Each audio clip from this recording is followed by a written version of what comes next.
Okay, so ECL 86. It's a triode pentode tube. There's two tubes in one. So 6.3 volts EV. 6.3 volts EV. So 19020. 19020. 10 and 40. 10, 40. English.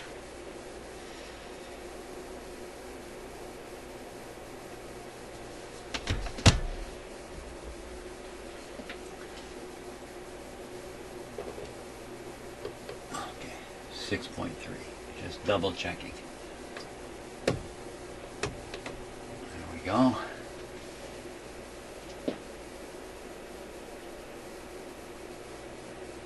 While we're waiting, we'll just check the line voltage there.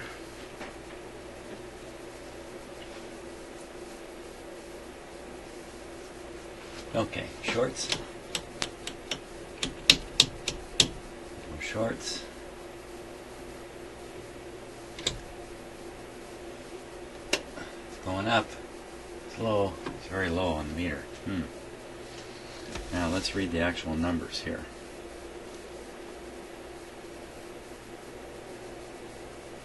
Should be, if it's under 630, it's a dud. Wow, it's right around 630, 750. Let's put it there. No, it's reading 400. And the minimum is 600, so it's reading bad. It's working, but it's very weak. So we'll try the other part of the tube. That was the triode. Now we'll try the pentode. 86370. 86370.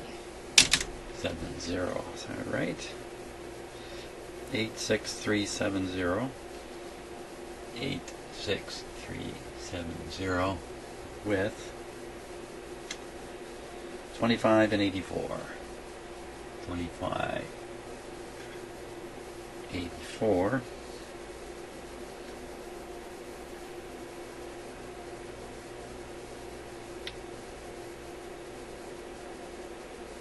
This time it should be over 2500.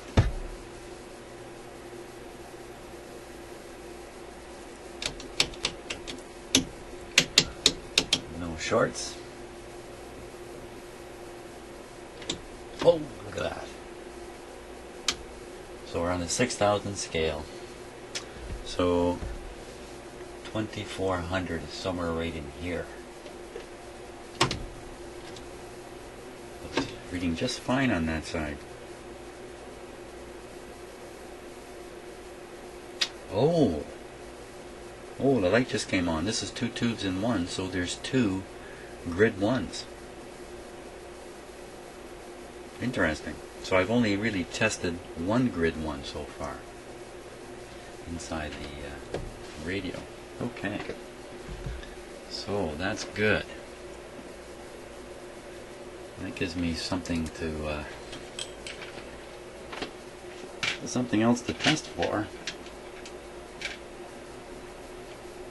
And we're not done with the possibility that this tube is overheating from a bad blocking capacitor, because I sort of overlooked that it's actually two tubes in one.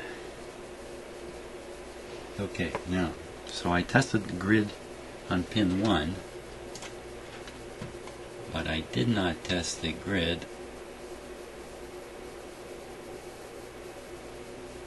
I tested the triode, but not the pentode. The pentode is grid 8.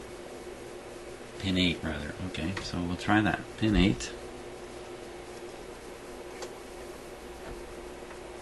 Pin 8.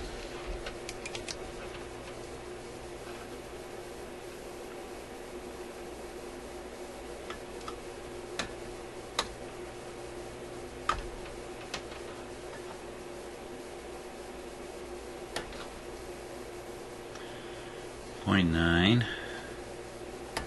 So, okay, so the lead comes to this. So this is the capacitor here. Hang on here. You're staring at the tube. So that's pin 8. And there's a capacitor right here. The likely side of it here shows open. The other side shows it short. So that's the side that's connected straight to the grid. Now what about the capacitor itself?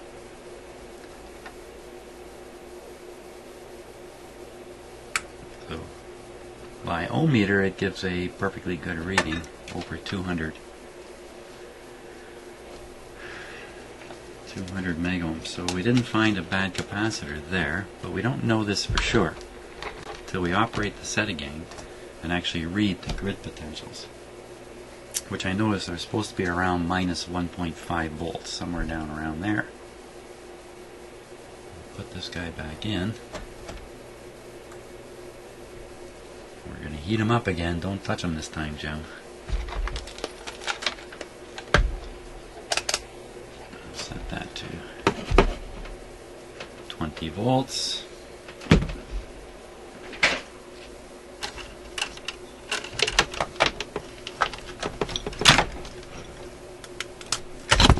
Plug it back in. Click safety, no problem. Okay, sets on. Now we'll read to these two grid capacitors. So this side, just coming up now.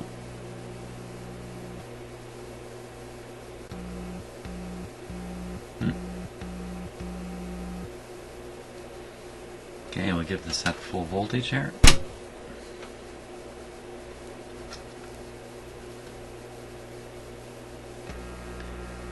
Minus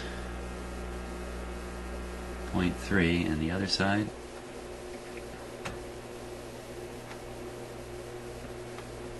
zero.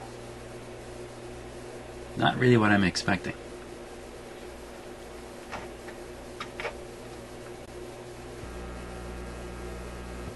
The other grid. Oh. Okay. That's probably B plus on one side. And on the other side,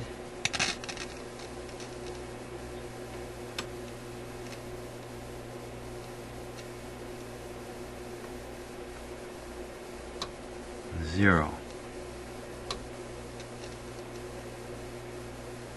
Zero. That's supposed to be a little bit of a negative voltage there. Now, it could be because I'm reading this to the chassis, and I shouldn't be reading it to the chassis. I should be reading it back to something else. Although the chassis looks pretty grounded in this radio.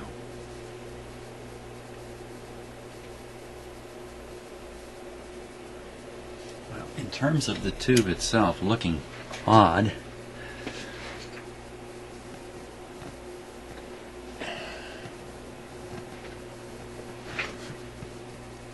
I don't see that it looks odd.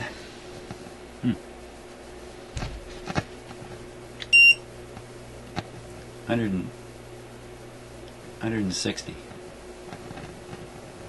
Now, it's tricky for me to get just the glass. If my instrument sees the red filament, it'll read that. Still, it's very hot. 177 I just saw go by. It's really, really hot. See, this tube here is 55. That's kind of what I would expect. This one's 38. That guy doesn't count. And this thing's up at 160. There's something definitely going wrong with that tube. Output tubes are generally quite hot, but this is nuts. Can't say I've ever really done any research on the temperature of the outside of tubes. Expected temperature.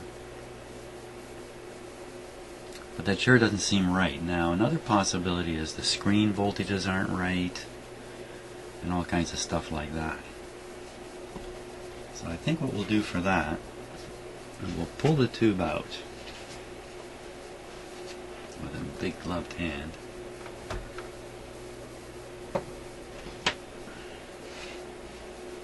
And we'll go around and we'll read the voltages in here and record them on a piece of paper, and then compare them to the expected voltages as best I can.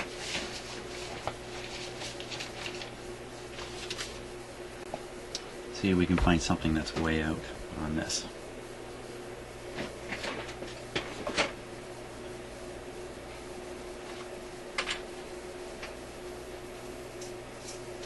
I have to sharpen my pencil. Everybody should sharpen their pencils. Isn't that what the teacher used to say? Here we go. That came in a yard sale purchase this weekend. And I purchased a bunch of junk, and in it was this pencil sharpener. Just what I needed.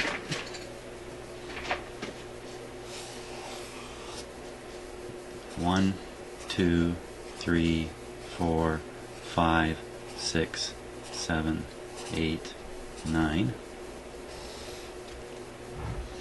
So this would be number 1 here.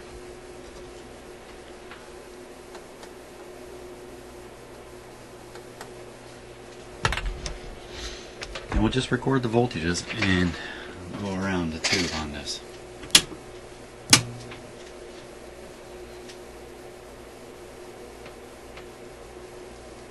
Hopefully I can get my probe in.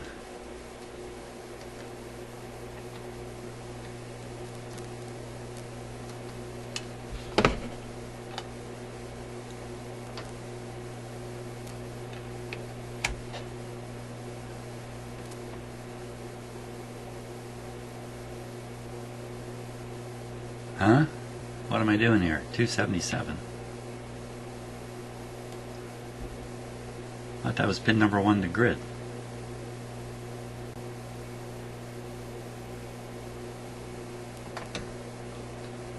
Well, maybe my analysis of which capacitor is which didn't work out. Because, boy, that doesn't seem right, does it? Something's going wrong. 270.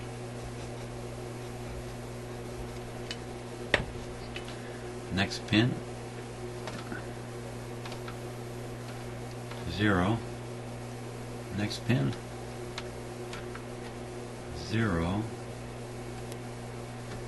Next pin, 300. So we get a 0, 0, 310. Next pin, 0. Next one, 0. There's too many zeros on here. Next one, 273. So 2 more zeros, then a 280. 280. Next pin, 0. A last one, 0. That doesn't seem right at all, does it? Okay, so what we'll do now, I have my diagram here with the values written on it. We will now compare that to what is expected. So, a little confusing here. So pin number 1, which is grid number 1, I wonder if I'm counting these wrong now. Hang on a sec, let's get this right.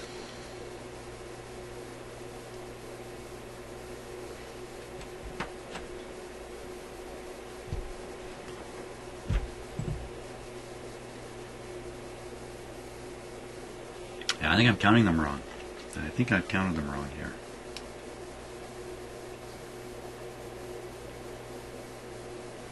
Well, that means I've done everything wrong if I've counted them wrong.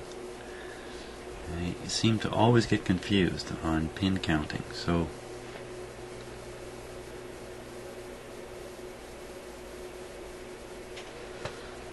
tell you, I'm bad at this.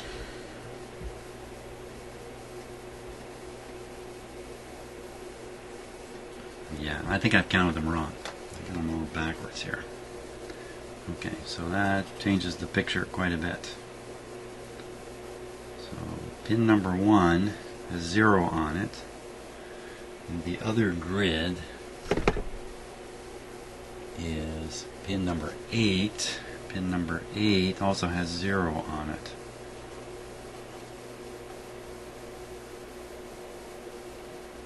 And then if we go 1, 2, 3, 3 is grid 2, which would be the screen, I think. Grid 2, and then this would be 1, 2, 3, 4, 5, 6 is 310 volts. Pin number 6 is an anode. 6, 7, 8, 9. Pin number 9 is another anode. So that explains those two high voltages. The 280 on grid 2, grid 6 should also, it says here, grid 6 is an anode. 1, 2, 3, 4, 5, 6. Yeah, 6 anode. 7, 8, 9. 1, 2, 3. 3 is grid number 2.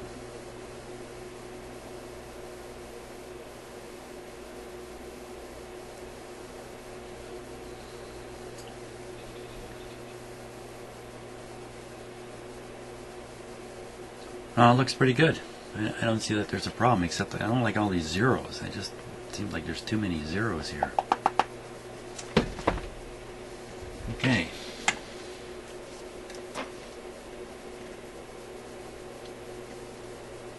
I could just be hunting for nothing. We should really try and put an audio signal through this from the phono input and try that again. So then I can actually just touch the grids on this tube. But let's see if we can get the phono input to work.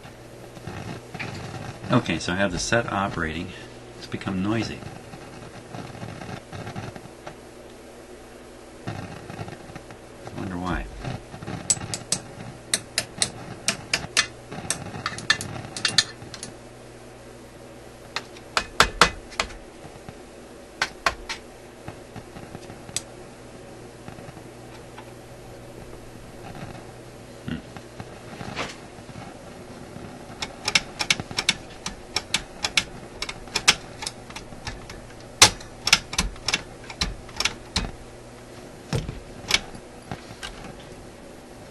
Volume's down all the way.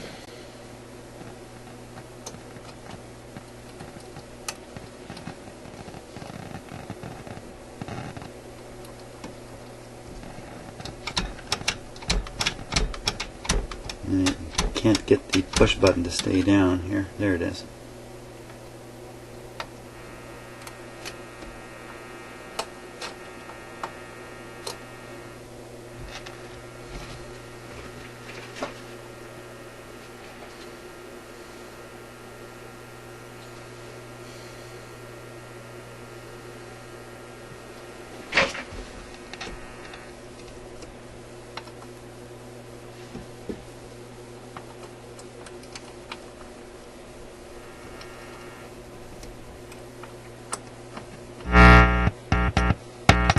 There we are. So much for my counting of these pin numbers. Anyway, well, that sounds like the amplifier is working fine. So I'll go on the assumption that 175 degrees on the outside of this tube is normal. Wow, it's just blasting away the heat. Nothing like it in this set. Okay, maybe I can find a statistic on that somewhere too.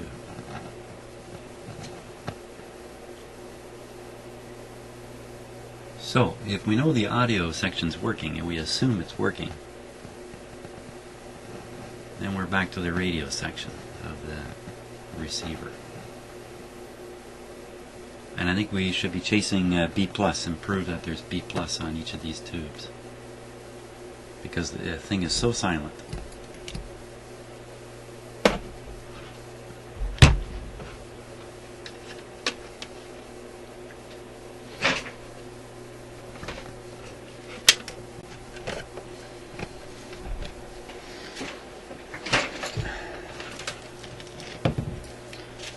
So first I'll just take kind of a random look for voltage on each of these tubes.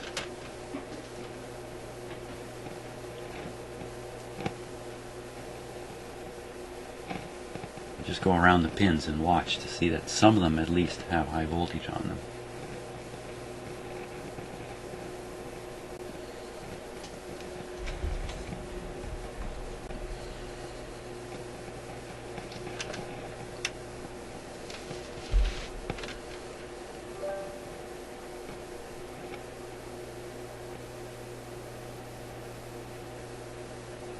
.81 volts.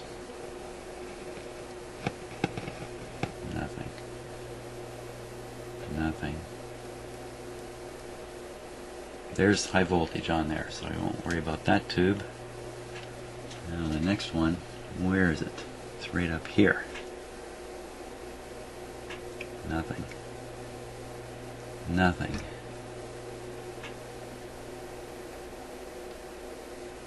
55, that's a little bit of a low voltage. 90, that's not so high either.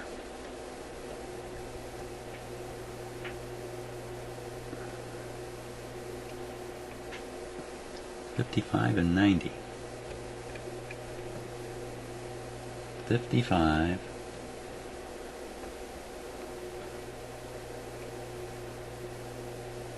and 90. Doesn't sound right to me. So 55 and 90.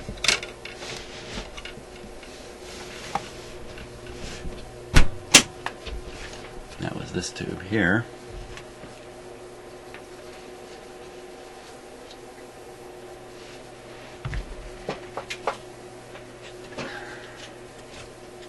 There. Let's see, ECH 81.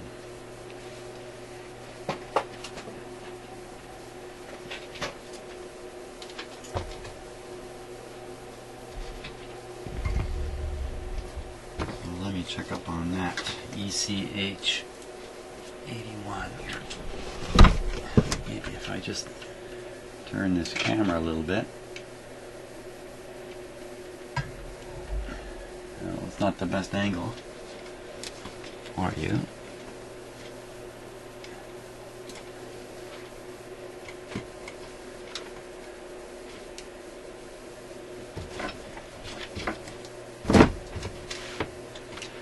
We'll look up an ECH 81.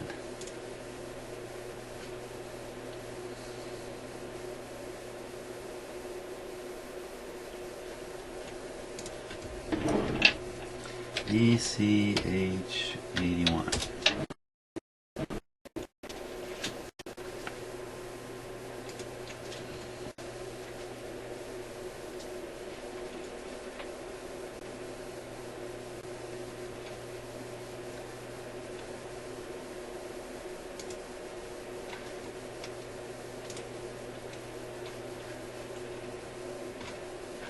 Whoops. Let's try the British Valve Museum here.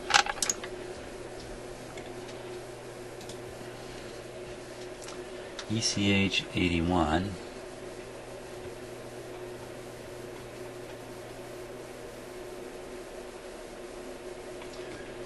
So VA, or the voltage on the anode, should be around 250. Screen 250. Way off. Way off. It's way low.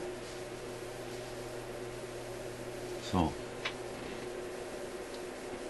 not sure what to make of that. Might be time to try to hunt down a schematic on this also.